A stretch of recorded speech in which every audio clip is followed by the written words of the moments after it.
E aí, tá pronto para a nossa próxima aula? Dessa vez, o professor Kolbe vai nos mostrar que matemática não é aquele bicho de 7 cabeças. Nessa aula, você vai relembrar tudo sobre os prismas notáveis. E tá com dúvida? Tá perdido no assunto? Fica tranquilo, que você vai entender tudo a partir de agora.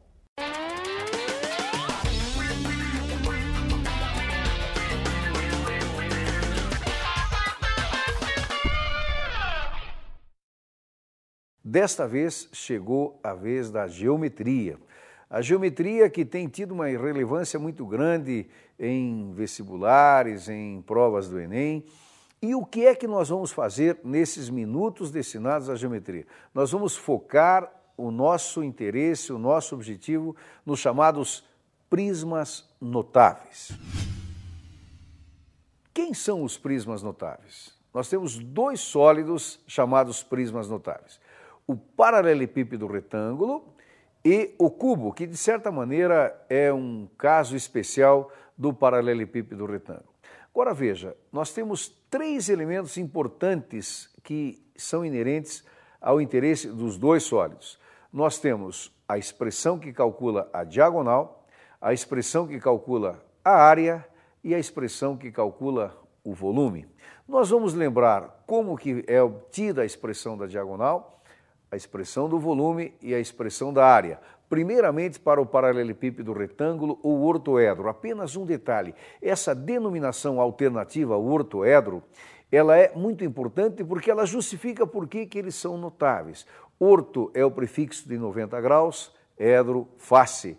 Então, são os únicos sólidos de todos que têm todas as faces perpendiculares entre si, o que dá a eles uma grande aplicabilidade no dia a dia, nos objetos que nos cercam e, por conseguinte, são lembrados para compor as provas. Vamos à tela para começarmos a perceber melhor quem são esses sólidos e revisarmos os seus principais elementos.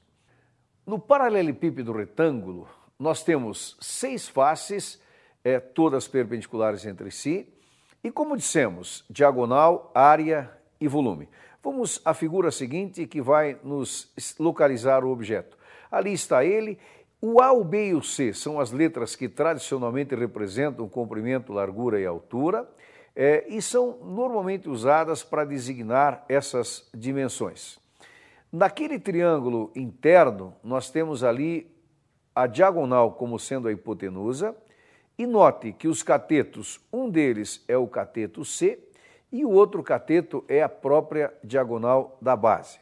É importante lembrar que o teorema de Pitágoras será sempre o teorema que vai nos permitir acessar a essas relações todas, né? Uma aplicação de grande utilidade e de frequente uso. Vamos voltar à imagem para rapidamente deduzirmos a expressão da diagonal, que dependerá de duas aplicações de Pitágoras. Vamos à tela.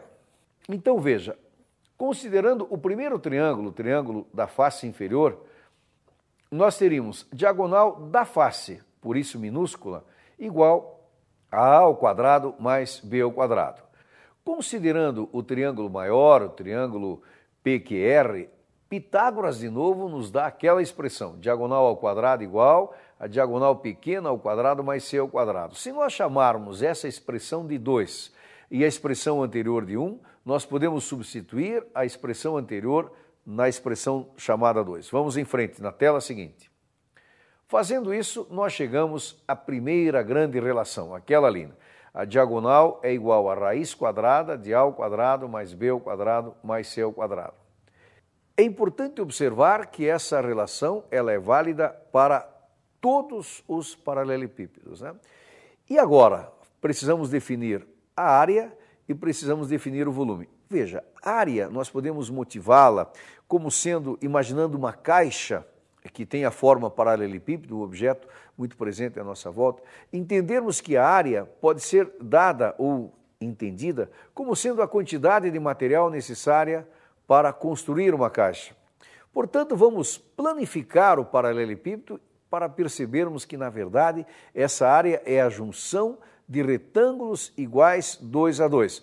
Vamos à tela. Então, veja, aí está o paralelepípedo e vamos fazer a planificação.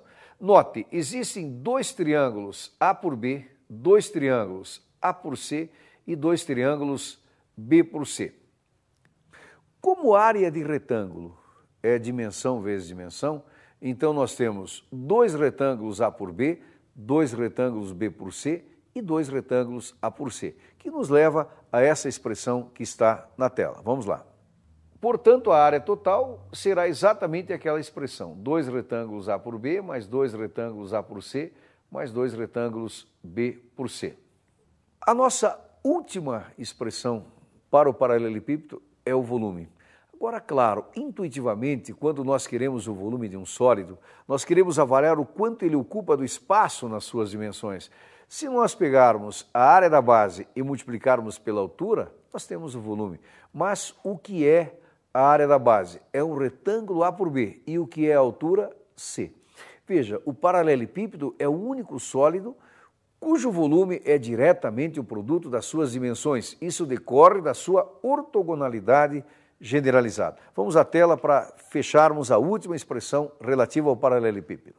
Como volume é área de base vezes altura, nós teríamos na tela seguinte a expressão final, ajustada a esse paralelepípedo, que é V igual a A vezes B vezes C.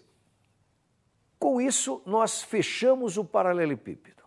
Agora veja, quando nós falamos que as medidas A, B e C são medidas quaisquer, não há restrição alguma com relação a essas medidas e, portanto, não há nenhuma restrição quanto à possibilidade delas serem iguais. E se elas forem iguais, o nosso sólido chamado paralelepípedo está promovido a cubo ou hexaedro regular. Por que promovido? Porque nós sabemos que o cubo ou hexaedro regular é um dos 5 honoráveis sólidos perfeitos que o nosso mundo geométrico admite, né? E não só um dos 5 perfeitos, como o mais conhecido deles. Vamos voltar para a tela para ver o que é o cubo. Então, cubo ou hexaedro regular, a denominação regular é que lembra esse fato de ser sólido perfeito. Ali estaria a imagem, claro que as arestas são todas iguais, e note que existe um triângulo também, retângulo, do qual nós vamos extrair a expressão da diagonal. Veja a tela seguinte.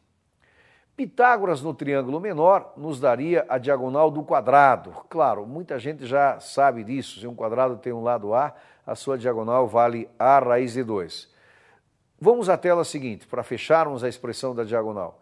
No triângulo maior, diagonal ao quadrado é igual a diagonal pequena ao quadrado mais A ao quadrado. Substituindo o valor dessa diagonal, nós chegamos a uma expressão que nos dá a diagonal do cubo como sendo A raiz de 3. Ou seja, observe bem, no cubo, a diagonal do quadrado, A raiz de 2. A diagonal do cubo, A raiz de 3. Falta estabelecer a área e estabelecer o volume. Mas são relações muito fáceis de serem obtidas, porque a figura é regular, as suas faces são todas iguais, são todas quadradas, então a área vai ser a junção dessas faces todas e o volume vai ser, mais uma vez, área de base vezes altura. Vamos ver ao que isso nos leva. Então, nós teríamos essa área como sendo 6 vezes A elevado ao quadrado, já que planificados seriam 6 quadrados, e na tela seguinte, nós teríamos o volume, área de base vezes altura, A ao quadrado vezes A, volume igual a A elevado ao cubo. Na verdade, essa denominação alternativa, hexaedro regular ou cubo, está também ligada a essa expressão do volume, né? Que o volume sendo dado por aresta elevado ao cubo. Na parte prática, que nós vamos agora na sequência apresentar, foram escolhidas 3 questões da prova do Enem de 2009. Veja, essas questões do Enem, essa modelagem de questões, é muito fácil de serem encontradas em questões similares em todos os vestibulares tradicionais do país. Realmente são 2 sólidos que têm um retrospecto excepcionalmente favorável. E são muito favoráveis também para questões contextualizadas, que pegam situações do dia a dia. Vamos ao primeiro exercício. Veja o enunciado na tela. O nosso primeiro enunciado. Considere um caminhão que tem uma carroceria na forma de um paralelepípedo retângulo com dimensões internas 5,1 metros de comprimento, 2,1 de largura e 2,1 de altura. Ou seja, o A, o B e o C são essas medidas, né? Suponha que esse caminhão foi contratado para transportar 240 caixas na forma de um cubo com 1 metro de aresta, cada uma delas, e que essas caixas podem ser empilhadas para o transporte. Note que essa questão, ela naturalmente, na mesma questão, ela já envolve o paralelepípedo e o sólido hexaedro, o cubo, né? É muito comum isso, essa mesclagem. Na resolução, então, ele quer saber o quê? Vamos voltar à tela. Qual é o número mínimo de viagens para transportar todas essas caixas? Então, alternativas 10, 11, 12, 24 e 27 viagens. Na nossa solução, nós teremos que fazer o quê? Calcular a capacidade do caminhão, evidentemente, e ver, levando em conta o tamanho da aresta de cada cubo, qual é o número de caixas que cada viagem vai levar. E aí dividir o total de caixas pela capacidade do caminhão em cada viagem. A resolução segue esse roteiro. Vamos voltar à tela. Veja, em uma viagem, qual é a capacidade do nosso caminhão? São 5 vezes 2 vezes 2. Isso vai dar um total de 20 metros cúbicos, né? Ora, claro que, como cada caixa usa 1 metro cúbico, é 1 vezes 1 vezes 1, e o esquema ao lado indica isso, nós teríamos 5 caixas na direção do comprimento, 2 caixas na direção da altura e 2 caixas na direção da largura. Portanto, 5 vezes 2 vezes 2 nos dá um total de 20 caixas. Como são 240 o total, claro que o número de viagens, que nós chamamos de NV, vai nos dar 240 sobre 20. 240 sobre 20, naturalmente, 12 viagens. A alternativa correta foi a alternativa C. Nesse modelo, nós vimos exatamente essa possibilidade, né? Nós tínhamos uma capacidade de carga, tínhamos os cubos que seriam transportados, avaliamos a quantidade de cubos em uma viagem, dividimos o total disponível de cubos e conseguimos a alternativa C como alternativa correta. Veja agora uma segunda questão também do Enem de 2009. Vamos à tela. No nosso segundo exercício, nós temos a seguinte condição. Uma empresa que fabrica esferas de aço com 6 centímetros de raio utiliza caixas de madeira na forma de um cubo para transportá-las. Sabendo que a capacidade da caixa é de 13.824 centímetros cúbicos, qual é o número máximo de esferas que podem ser transportadas em uma caixa? E temos ali as alternativas, 4, 8, 16, 24, 32. Veja, nesse caso, nós temos um volume dado por um número expressivamente grande, né? Claro, como o volume de um cubo é A elevado ao cubo, naturalmente que nós resolveremos esse exercício quando conseguirmos estabelecer o tamanho da aresta.